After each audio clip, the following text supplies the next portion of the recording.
Okay, hi first graders. Today we are looking at the reteaching page. It starts on page 65, and the reteaching means that we are at the end of a topic and we are just going to go over and review some of the concepts and ways of solving that we've done in this chapter. So it's going to be a review. All right, so let's go ahead and look at our page together. Once again, we're doing the reteaching portions. We're going to find it on page 65. And the reteaching is always organized in sets. So today we're going to be doing set A and B and set C and D. These are going to be for today. And then tomorrow we'll do the next 4 sets, okay? Now let's go ahead and look at our first set today, set A. The directions say you can solve problems about adding to. So when we have a number and we add to it. Here's a word problem that they give us to start with. It says, Cindy has 3 shells. She finds 1 more. How many shells does Cindy have in all? Okay, so we know that she starts with 3 shells, and then we know that she gets 1 more. And they want to know how many she has in all. In all are keywords, and that helps us to know we're going to be adding. So you can see they give us a diagram here to help us organize our information. She started with 3, and then she got 1 more. Okay. Another way of showing the information is with an equation. So they've written out 3 plus 1 equals, right, or is the same as 4. 4 is our sum, okay? All right, so you can see that's our example, and then right next to it, they give us one for us to solve on our own. We have our word problem, we have our diagram, and we have our equation. So let's go ahead and read it together. Ethan plants 5 flowers. Then he plants 2 more. How many flowers does Ethan plant in all? Okay, well, I know he starts with 5, and I know he gets 2 more. And the question is, how many flowers does he plant in all? Those are keywords that help me to know that I'm going to be adding. All right, so since we did this one together, and this is a reteach, I would like you to try pausing the video, and then when you're done, come back and let's see if your answer matches what we do together, okay? So go ahead and pause the video now.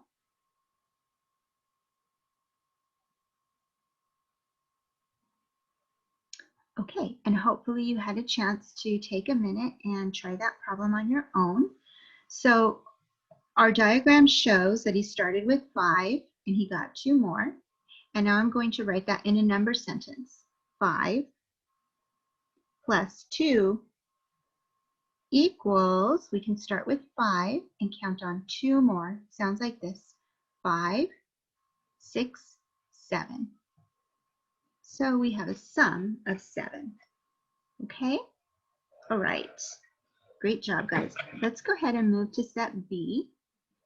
So for set B, the problem says you can solve problems about putting together. Okay, so here we have another diagram. We're going to be putting the 2 parts together. Rick had 3 red cubes and 2 blue cubes.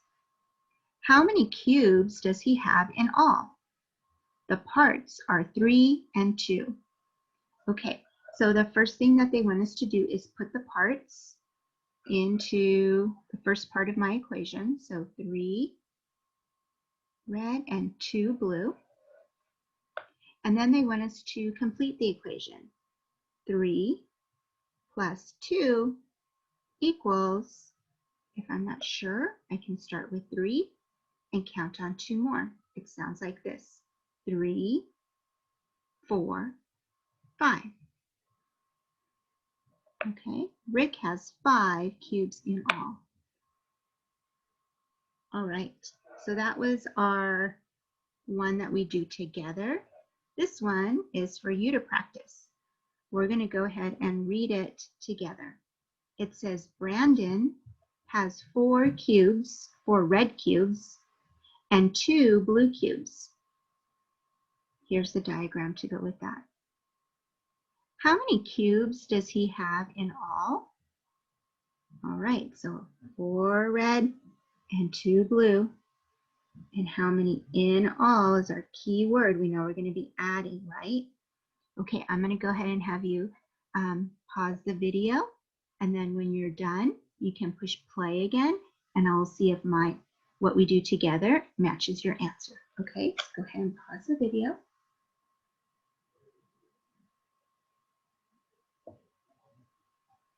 Okay, and now we're back to look at what you did. So I know I had 4 red and 2 blue, so I'm going to fill in the first part of my equation first, 4 and 2. And then I'm going to use those 2 add-ins to complete my equation below. 4 plus 2 equals, and if I'm not sure, I could put the 4 in my head and count on 2 more. It sounds like this: 4, 5, 6.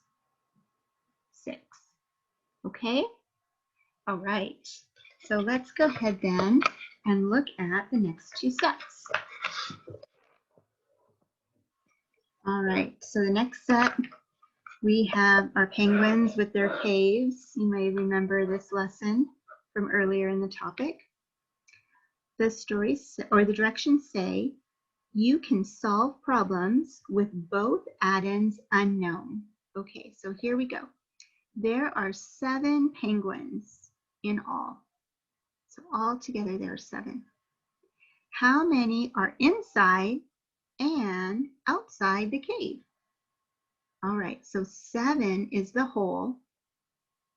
If 5 is one part, 2 is the other part. Okay, so let's go ahead and slow this one down just a bit. You guys know I keep coins. You guys know that I like to sometimes use coins to help me model because they're easy to get and they're small enough to fit usually with what we need them to fit in. So I know that I had 7 altogether. So I'm going to take out 1, 2, 3, 4, 5, 6, 7. Here's my 7 dimes, or in this case, they're penguins. I know 5 is one of my parts. So I'm going to put 5 inside the cave. 1, 2, 3, 4, and 5. Okay, let's pretend like those are inside. So if 5 are inside the cave, how many then does that leave outside of the cave? That's right, it leaves 2 outside the cave. So all together, to recap, I have 7 penguins. 5 are inside the cave and 2 are outside of the cave. All right, so if I write that as an equation, it would look like this. 7, that's how many I have all together, right? Equals, or another way of saying that is the same as 5 that are in the cave plus 2 that are out of the cave. Okay? All right, guys. If you need another minute for that, go ahead and get down that information. And now we're going to go ahead and look at number 3. So this is asking us to draw a picture and write an equation to solve. Okay, so we're going to do these ones together. Number 3. There are 6 penguins. Okay, so I had 7. I'm going to go ahead and take one away. So now I have 6. Okay. There are 6 penguins in all.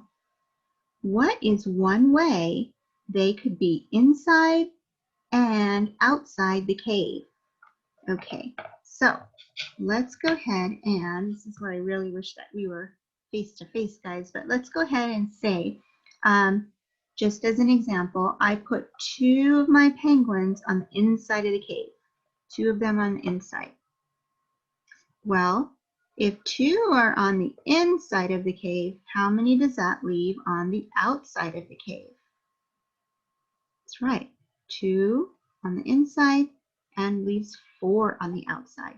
So one possibility is 2 plus 4 equals 6. That's one possibility, all right? What if, let's see, I still have 6 penguins, but what if instead of 2 on the inside, I decided to put 1 on the inside, okay? If I had 1 on the inside, how many does that leave on the outside? That's right, I have 5. Okay, 1, 2, 3, 4, 5.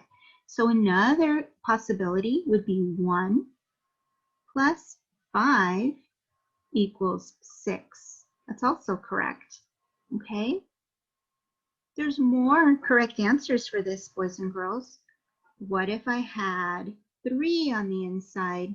What if I had 3 on the inside? Then how many would remain on the outside? That's right. That was 3. That's another possibility. I could put 3 plus 3 equals 6. That's another possibility. Gosh, there's a lot of correct answers here. Ooh, I have one other question. What if I put 0? What if I put 0 in the cave? How many are left outside of the cave? That's right. That's another possibility. 0 plus 6 equals 6. All right, boys and girls. So you can choose any of these because they're all correct. 3 plus 3, 2 plus 4, 1 plus 5, or 0 plus 6. They're all correct, okay? Go ahead and choose one of those and write it here in your answer, okay? Give you a minute to do that. And then we're going to go ahead and look at number 4. Number 4 says there are 9 penguins in all. Okay, so I had 6, 7, 8, 9. Okay, so now I have 9 altogether. Go. What is one way they could be inside and outside the cave? Okay, well, we just established there's lots of different answers to these kinds of problems, right? When I know what the whole is and I'm just trying to decide how they can, how we can have equations to equal that whole. So we're just going to do one together for this one, knowing that there's more than one answer, okay? So what if we went ahead and put 1, 2, 3 in the cave, okay, just as a starting point for us.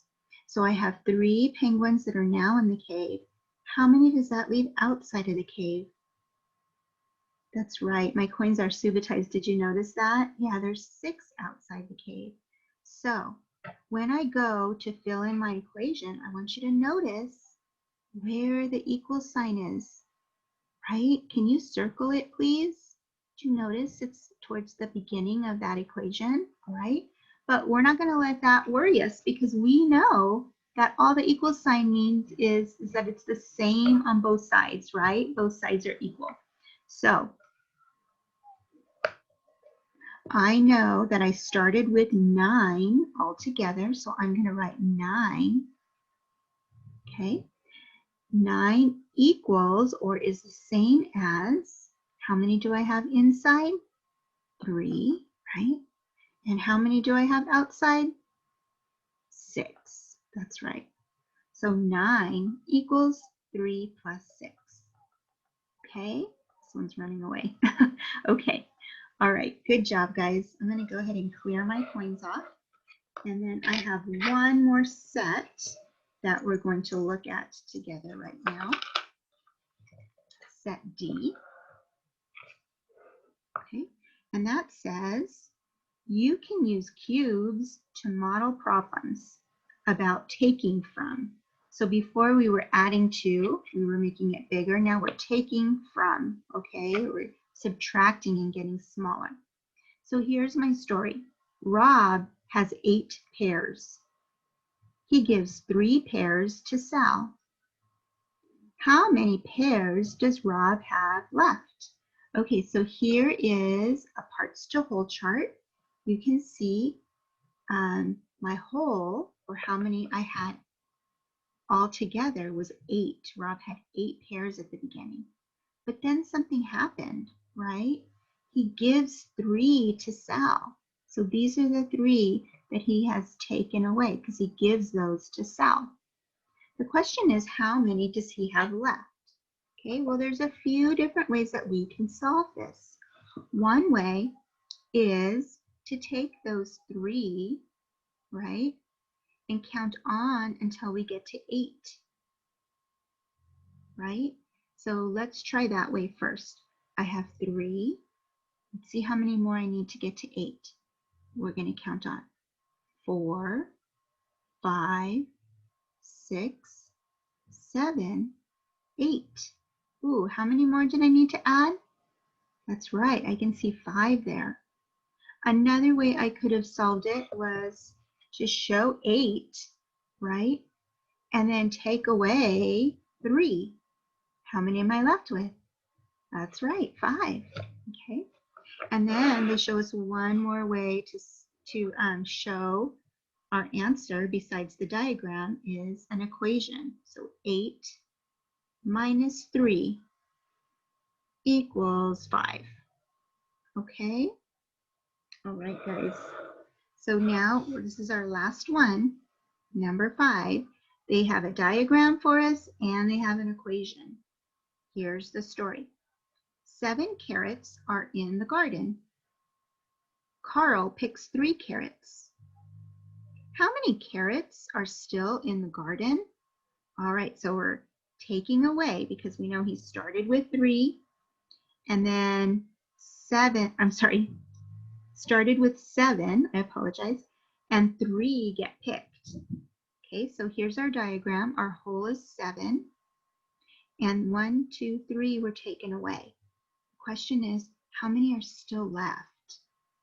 Well, one way I can do it is to start with 3 and count on until I get to 7. Let's try that way first. Count with me, please. I have 3, 4, 5, 6, 7. Oh, how many more did I have to add or include to get to 7? Yeah, 4. I have them subitized so I could see it clearly. Another way I could have solved, and this I can use to check myself, is to show 7 and take away the 3 that were picked. So I take away 1, 2, 3. How many am I left with?